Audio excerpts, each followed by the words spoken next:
ஒரு பையன் தன் சட்டை பையில ஒரு சாக்லேட் மட்டும்தான் வைத்திருந்தான். அவனோட நண்பர்கள் பெரிய ஐஸ்கிரீம் சாப்பிட்டு அவனை கிண்டல் பண்ணினாங்க. அது அவனுக்கு ரொம்ப காயப்படுத்துச்சு. ஆனால் அவன் அங்கிருந்து நகர்ந்துட்டான். அவன் சாக்லேட்டை சாப்பிட போகும்போது அவன் தங்கச்சி சோகமாக உட்கார்ந்துட்டு இருப்பதை பார்த்தான்.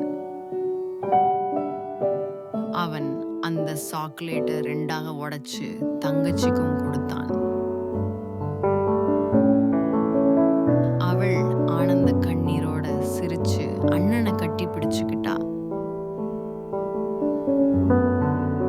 அந்த சமயத்துல அங்கேயே இருந்த அவன் நண்பர்கள் எல்லாரும் மௌனமாய் போனாங்க. தங்களிடமிருந்த பெரிய பெரிய ஐஸ்கிரீம்களை கண்டு பெருமைப்பட்டிருந்த அவர்கள் அண்ணனின் அன்பை பார்த்ததும் வெட்கப்பட்டு போனார்கள். அவர்களில் ஒருவன் உடனே தன் ஐஸ்கிரீமை அந்த சிறுமிக்கு கொடுத்தான். மற்றவர்கள் கூட ஃபாலோ பண்ணினாங்க.